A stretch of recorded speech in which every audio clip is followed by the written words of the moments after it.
Hello friends, ഇന്ന് വന്നിരിക്കുന്ന ടിപ്സും റെസിപ്പിയും ഒക്കെ ആയിട്ടാണ്. അപ്പോൾ എല്ലാവർക്കും വെൽക്കം ബാക്ക് ടു ടേസ്റ്റി കറി.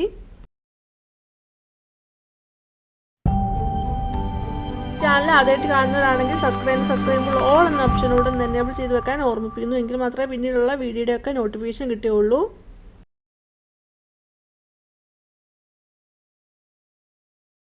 ആദ്യത്തേത് ടിപ്സും റെസിപ്പിയൊക്കെ ആയിട്ടുള്ളതാണ്. അപ്പം ഇതുപോലുള്ള കറുത്ത പഴങ്ങൾ നമ്മൾ തൊലി കറുത്ത് കാണത്തേ ഉള്ളൂ. അപ്പോൾ അങ്ങനെയുള്ള വരുമ്പം നമുക്ക് കഴിക്കാനായിട്ട് അധികം ഇഷ്ടമുണ്ടാവില്ല. കൊച്ചുകുട്ടികൾക്കായാലും വലിയവർക്കായാലും ഇഷ്ടമുണ്ടാവില്ല. അങ്ങനെയൊക്കെ വരുമ്പോൾ നമ്മളത് കളയാതെ പല കാര്യങ്ങൾ ഉപയോഗിക്കാം.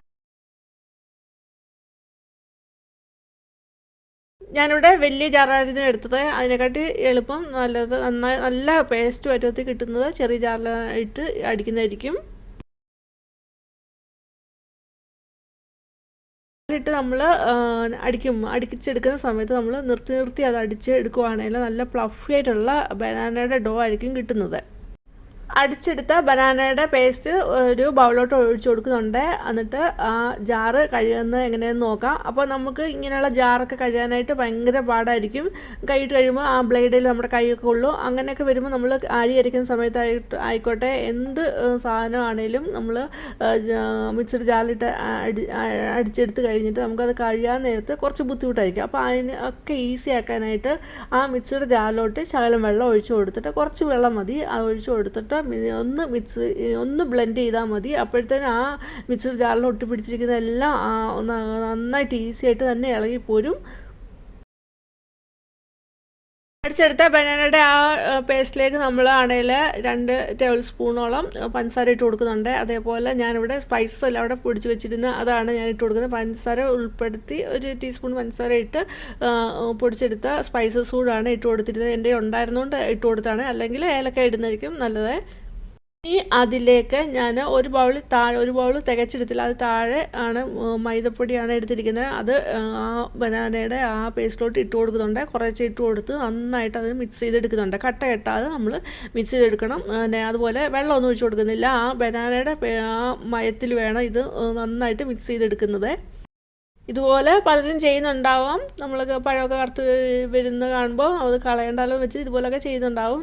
അപ്പം ഇത് അറിയാത്തവർക്ക് വേണ്ടിയിട്ട് പെട്ടെന്ന് ഒരു ഇൻസ്റ്റൻ്റായിട്ട് പെട്ടെന്ന് ഉണ്ടാക്കാൻ പറ്റിയ ഒരു ഈവനിങ് സ്നാക്ക് ആണ് ഇത്.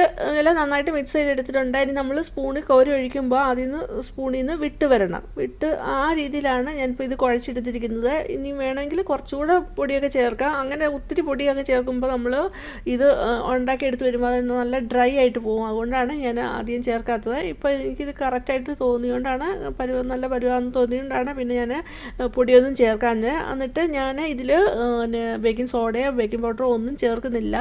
ഇതിനി ഒരു 10 മിനിറ്റ് ഒന്ന് അടച്ചു വെക്കുന്നുണ്ട്. ആ മൈദ ഒക്കെ നന്നായിട്ടൊന്ന് പഴമായിട്ട് ചേർത്ത് നന്നായിട്ടൊന്ന് സോഫ്റ്റായി വരണമല്ലോ, അതിന് വേണ്ടിയിട്ട് എന്നിട്ട് 10 മിനിറ്റ് ഒന്ന് മാറ്റി വെക്കുന്നുണ്ട്. 10 മിനിറ്റ് മാറ്റി വെച്ചിട്ട് ഇപ്പോൾ ഇതെടുക്കുന്നുണ്ട്. അപ്പോൾ ഇതുപോലെ ഇരിക്കും. ഇനി ഞാനൊരു കടായി വെച്ചു. അത് ചൂടായി വരുമ്പോൾ അതിലേക്ക് ആവശ്യത്തിനുള്ള ഓയിൽ ഒഴിച്ചു കൊടുക്കുന്നു. അതൊന്ന് ചൂടായി വരുമ്പം അതിലേക്ക് നമ്മൾ ഉണ്ടാക്കി വെച്ചിരിക്കുന്ന ആ ബനാനയും മൈദയോടുള്ള ആ ഡോ ഓരോ സ്പൂണായിട്ട് കോരി ആ ഓയിലോട്ട് ഒഴിച്ചു കൊടുക്കുന്നുണ്ട്.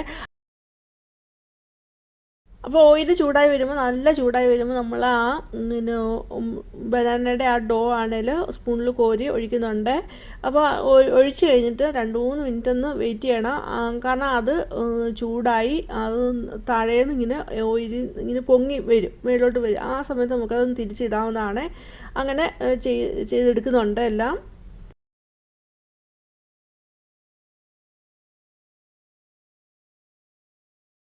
അങ്ങനെ സ്പൂണിൽ കോരി ഒഴിച്ച് എല്ലാം ഉണ്ടാക്കിയെടുക്കുന്നുണ്ട്. അപ്പം അങ്ങനെ ഉണ്ടാക്കിയെടുക്കുമ്പോൾ തിരിച്ചും മറിച്ചും ഒരു ബ്രൗൺ കളറിലോട്ട് വരുമ്പോൾ നമുക്ക് വാങ്ങാവുന്നതാണ്.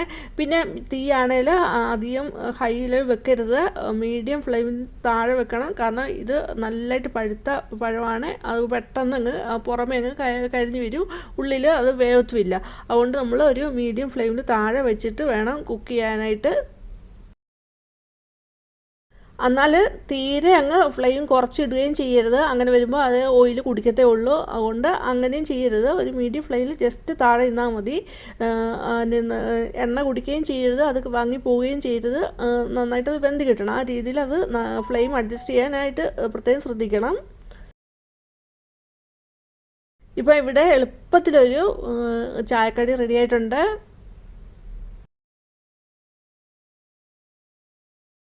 ഇങ്ങനെ കുക്ക് ചെയ്യുമ്പോൾ ബാക്കി വരുന്ന ഓയിൽ ഒരിക്കലും നമ്മൾ സിങ്കിനകത്ത് കൊണ്ടൊഴിക്കരുത്. അത് നമ്മൾ പ്രോപ്പറായിട്ട് ഡിസ്പോസ് ചെയ്യണം. അപ്പോൾ ഒരു കുപ്പിയിൽ ഒഴിച്ചിട്ട് നമുക്ക് വേണമെങ്കിൽ ചക്കയുടെ ഒക്കെ സീസണിലാണെങ്കിലും നമുക്ക് ഒഴിച്ച് വെച്ചാൽ ആ സീസണിൽ നമ്മൾ ചക്കയൊക്കെ വെട്ടുമ്പോൾ ഉള്ള അരക്കൊക്കെ ഉണ്ടാവില്ല, കയ്യെ പറ്റി പിടിക്കുക, അങ്ങനെയൊക്കെ കയ്യെ പറ്റി പിടിക്കാതിരിക്കാനായി കയ്യിലൊന്ന് ഓയിൽ തൂത്ത് എടുത്തിട്ട് ചക്കയൊക്കെ എടുക്കാവുന്നതാണ്. അപ്പോൾ അങ്ങനെ ഉപയോഗിക്കാം.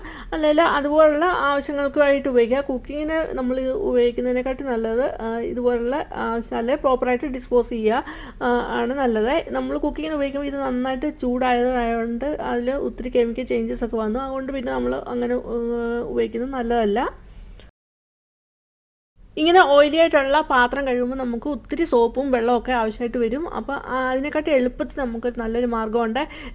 മൈദപ്പൊടി അല്ലെങ്കിൽ ഗോതമ്പൊടി അല്ലെങ്കിൽ നമ്മുടെ കയ്യിൽ കോൺഫ്ലോർ ഉണ്ടല്ലോ, അതൊന്ന് ആ പാനിലോട്ട്, ഓയിലുള്ള ആ പാനിലോട്ടൊന്ന് ഇട്ട് കൊടുത്തിട്ട് ഒന്ന് ഒരു 2 മിനിറ്റ് വെച്ച് കഴിഞ്ഞിട്ട് അപ്പോഴത്തേന് ആ ഓയിൽ എല്ലാം ആ ഫ്ലോറിലോട്ട്, ആ പൊടിയിലോട്ട് പിടിക്കും. അപ്പോൾ നമുക്ക് അതൊരു ടിഷ്യൂ പേപ്പറോ അല്ലെങ്കിൽ ഇതുപോലെ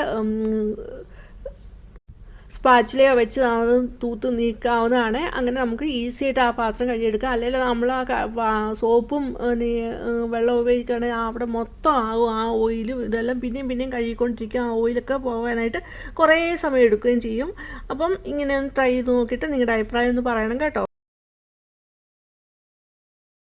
ഈ ടിപ്സ് എല്ലാം ഇഷ്ടമായെന്ന് കരുതുന്ന, ഇഷ്ടമായെങ്കിൽ ഒരു ലൈക്ക് തരിക. അതുപോലെ നിങ്ങളുടെ വിലയേറെ അഭിപ്രായങ്ങളും രേഖപ്പെടുത്താൻ മറന്നു പോകരുത്. ആദ്യമായിട്ട് കാണുന്ന ഒരു സബ്സ്ക്രൈബ് ഓൾ എന്ന ഓപ്ഷനോട് ഒന്ന് എനേബിൾ ചെയ്ത് വെക്കുക. എങ്കിൽ മാത്രമേ പിന്നീടുള്ള വീഡിയോയുടെ ഒക്കെ നോട്ടിഫിക്കേഷൻ കിട്ടുകയുള്ളൂ. നിങ്ങളുടെ ഫാമിലിക്കും ഫ്രണ്ട്സിനും ഒക്കെ ഷെയർ ചെയ്ത് കൊടുക്കാൻ മറക്കരുത്. ഇനിയും വേറൊരു വീഡിയോ ആയിട്ട് വരുന്ന വരെയും ബൈ. Thanks for watching.